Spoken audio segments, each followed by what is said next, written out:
Monday morning in early February, the Gurney Mills Mall in Illinois was just starting to fill with shoppers.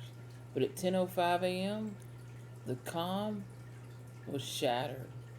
A car swerved through the parking lot, deliberately aiming for people. A violent rampage was just beginning. And what truly bizarre is that the attacker would soon start documenting it for the world to see. From the outside, it was a sudden act of terror, but was it? This is a story of the unraveling of a mall attacker. The day was Monday, February 3rd, 2026, and 25-year-old Caitlin Harmon from Waukesha, Wisconsin, was behind the wheel of her Toyota Camry. In the parking lot near Hobby Lobby, she aimed her vehicle at a 79-year-old man who was just standing near his car. She struck him, causing him to fly through the air and sustain critical injuries. But she wasn't done. Immediately after, Harmon targeted a 60-year-old woman, hitting her and causing a serious ankle injury before speeding away from the scene. She didn't go far. Harmon pulled into another section of the mall's parking area about 850 feet away and sat in her car. It was then, after the hit and run, that she turned to social media. Around 10:31 a.m., she posted photos of her damaged car, followed by a video of herself brandishing a large butcher knife, bragging about outsmarting the police.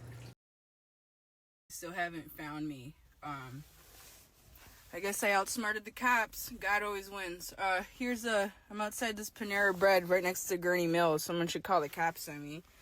I mean, I was a good person and now I'm homeless, so apparently good people don't win anymore. Whoops, still won. The final phase of her assault began at roughly 10:46 a.m. A 30-year-old man parked his Honda Tucson SUV next to her.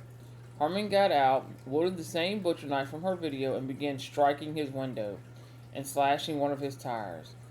When the man got out of his vehicle to confront her, a violent struggle broke out. He suffered several cuts to his hands, but heroically managed to disarm and pin Harmon to the ground just as police, who were already searching for the hit-and-run driver, arrived.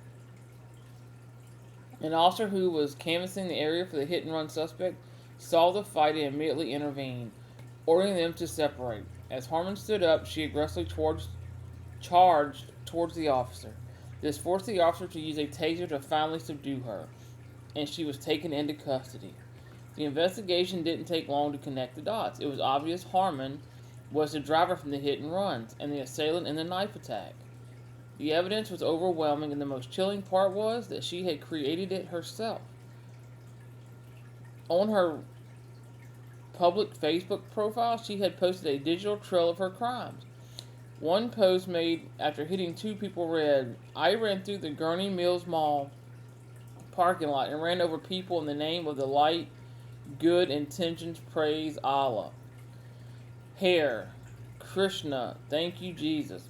Minutes later, she posted the video with the knife saying, "Hey, they still haven't found me. I guess I outsmarted the cops. God always wins."